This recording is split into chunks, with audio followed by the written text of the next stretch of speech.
తెలంగాణ రాష్ట్రంలో భావజాల వ్యాప్తి కోసం మీడియా ద్వారా ఒకవైపు అదే సమయంలో గ్రామాల్లో రథం వేసుకొని మొత్తం జిల్లాలో యాత్ర జరుగుతూ ఉంటుంది, మరొక వైపు శిక్షణ తరగతులు జరుగుతూ ఉంటాయి. నవంబర్ 1వ తారీఖున వారు చెప్పినట్టుగా మరొకసారి స్పష్టత ఇస్తున్న తెలంగాణ గడ్డ మీద మొత్తం కలెక్టర్లకి 9th షెడ్యూల్లో ఈ చట్టం పెట్టవాలని ఒక విజ్ఞాపన పత్రం మీకు వస్తుంది. అది కలెక్టర్లకి ఇవ్వండి, మరుసటి రోజు ఎంఆర్ఓలకి ఇవ్వండి. కలెక్టర్కి విజ్ఞాపన పత్రం ఇచ్చిన, చీఫ్ సెక్రటరీకి విజ్ఞాపన పత్రం ఇచ్చిన, ఎంఆర్ఓలకి విజ్ఞాపన పత్రం ఇచ్చిన, గ్రామ కార్యదర్శులకు విజ్ఞాపన పత్రం ఇచ్చిన, అప్పటికీ వినలేదు. కోటి ఉత్తరాలు ముఖ్యమంత్రికి రాద్దాం అయ్యా 9th షెడ్యూల్లో పెట్టమని. కోటి ఉత్తరాలతో కూడా నువ్వు ఆ పని చేయవని మాకు తెలుసు. ఎంఆర్ఓకి ఉత్తరం ఇచ్చినా చేయవు, కలెక్టర్కి ఇచ్చినా చేయవు.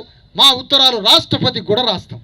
ఇవన్నీ అయిపోయిన తర్వాత ఎంఆర్ఓకి విజ్ఞాపన పత్రాలు, కలెక్టర్కి విజ్ఞాపన పత్రాలు ఇవన్నీ ఇచ్చిన తర్వాత అప్పటికి వినకపోతే రోడ్ల మీద ధర్నాల తర్వాత రిలే నిరాహార దీక్షల తర్వాత ఆమరణ నిరాహార దీక్షలు తర్వాత తెలంగాణ మొత్తం రోజుల తరబడి బంద్ కార్యక్రమం జరుగుతుంది. ఇన్ని కార్యక్రమాలు చేయాలట మా బిడ్డలు చదువుకోవాలంటే, ఇన్ని కార్యక్రమాలు చేయాలట మాకు ఉద్యోగాలు రావాలంటే, ఇన్ని కార్యక్రమాలు చేయాలట మాకు భూమిలో భాగం రావాలంటే. ఎందుకు? మాకు రాజ్యం రావాలంటే. ఎందుకు? మీరు మా మీద దయదలవరాట. ఒక సాకలి తల్లి 2000 సంవత్సరాలు రెడ్డి కొంపలకి వెలమ కొంపలకి బట్టలు తికినా మీ ముసలోడు సొంత అయ్య పచ్చవాతం వస్తే మనసులో పడేస్తే వాడు పోయి అమెరికాలో ఉంటాడు, రెడ్డి గారు హైదరాబాద్లో ఉంటాడు. వాడు చచ్చిపోయిన దాకా సాకలి తల్లి సేవ చేయాలి, వాడు ఈపి గడగటం. ఆమె కొడుక్కి చదివిచ్చే అవకాశం ఇవ్వడట రేవంత్ రెడ్డి. ఆమె కొడుక్కి ఉద్యోగం వచ్చే అవకాశం ఇవ్వడట. మిత్రులారా, స్థానిక సంస్థల ఎన్నికల్లోనే ఇరుక్కపోయారు మీరంతా. స్థానిక సంస్థల ఎన్నికలు కాదు, విద్యా ఉద్యోగ స్థానిక సంస్థల 3 బిల్లులకి సంబంధించిన చట్టం 9th షెడ్యూల్లో పెట్టించే యుద్ధం ఇది. జరిగే యుద్ధం ఇది.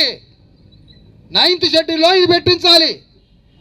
రేపట కాంగ్రెస్ పార్టీ మేమే ఇస్తాం మీకు 42% పార్టీ ఇస్తుందట. పార్టీ మీ బతుకు తెలవదా? అంబేద్కర్ని ఓడించిన దుర్మార్గమైన పార్టీ మీది. మమ్మల్ని బతకనిస్తారు.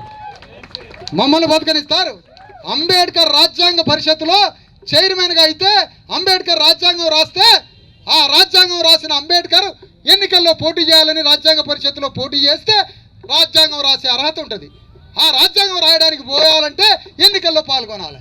ఆ ఎన్నికల్లో పోటీ చేస్తే ఇదే గాంధీ, నెహ్రూ మొత్తం నాయకులు పోయి అంబేద్కర్కి ఓటేస్తే రాజ్యాంగం రాసే అర్హత ఉంటుంది. అంబేద్కర్ రాజ్యాంగం రాస్తే మనకు బట్టగుతిగా సాకలైన చదువుకోవాలని రాస్తారట. మరి చెప్పండి అయ్యా, మంగళోళ్ళట ఉద్యోగాలు చేస్తారట, అది రాస్తారట అంబేద్కర్ రాజ్యాంగంలో. బీసీ ఎస్సీ ఎస్టీలట రాజ్యానికి రావాలట, రాజులు అవుతారట, అది రాస్తారట రాజ్యాంగంలో అంబేద్కర్ అని అగ్రకులాలకు చెప్పి అంబేద్కర్ని ఓడగొట్టించిన చరిత్ర కాంగ్రెస్ది. నువ్వు 42% మాకిచ్చి బీసీ ఎస్సీ ఎస్టీలు పాల్గొంటే, అప్పుడు ఎన్నికల్లో పాల్గొంటే రేవంత్ రెడ్డి కేసీఆర్కి ఫోన్ చేసి ఆడ మొత్తం రెడ్లను పెట్టు అంటాడు. కిషన్ రెడ్డి, రేవంత్ రెడ్డి, కేసీఆర్ ముగ్గురు టెలికాన్ఫరెన్స్లో పాల్గొని అరే 42% ఏడైతే ఇచ్చిండ్రో ఆడ మొత్తం రెడ్లను పెట్టి ఓడగొట్టండి, వెలమూలను పెట్టిండు అంటారు. 1.5 ఎకరం ఎకరం మాకు కొద్దిగా సొక్కాలు గిక్కాలు వేసుకొని గడ్డాలు పెంచి ఇట్లా దార్కాలాగా తిరుగుతాం. బీసీ ఎస్సీ ఎస్టీలో 1.5 ఎకరం అమ్ముకుంటాం, తిందాం రావే తాగుదాం రావే అనుకుంటాం. ఇది కుట్ర. వద్దు, పార్టీ ఇచ్చేది వద్దు. అద్దంకి దయాకర్ రేవంత్ రెడ్డి ఇంటి నుంచి నేరుగా వచ్చిండు కదా, ఇక్కడి నుంచి నేరుగా రేవంత్ రెడ్డి ఇంటికి పోయి ఇక్కడ జరిగింది చెప్పు. ఇక్కడ ఏం జరిగిందో చెప్పు, ఈడ ఏం మాట్లాడుతున్నారో చెప్పు. నేను తప్పుగా భావించట్లే, దౌత్యవేత్తగా పో, అంబాసిడర్గా పో. నువ్వు మాకు కావాల్సినోడివి, రేవంత్ రెడ్డికి కావాల్సినోడు. ఇది మామూలు పాత్ర కాదు నీది. రాహుల్ గాంధీ హృదయాన్ని సరిచేసే బాధ్యత మధు యాష్కి గౌడ్ గారు తీసుకుంటాడు, అది వేరే విషయం. ఆయనకి సమాజం అంటే ఎట్లనో చూపించాలి, రోడ్ల పక్కన అట్లేసేది ఎట్లా వేస్తారో చూపించాలి, చెప్పులు కుట్టే ఆయన ఎట్లా కుడతాడో చెప్పాలి. ఇవన్నీ మధు యాష్కి గౌడ్ గారు చూసుకుంటారు, సమాజంలో ఎట్లా చెప్పాలి. ఎందుకంటే ఆయన క్షత్రియులు బిడ్డ కాబట్టి షూతులో బతికెట్లనో మధు యాష్కి గారు అడిగి పోయి చెప్తాడు. కేసీఆర్ గారిని హృదయాన్ని పరివర్తన చేసి ఒక్క బీసీ అన్న తిరగబడరా వరంగల్?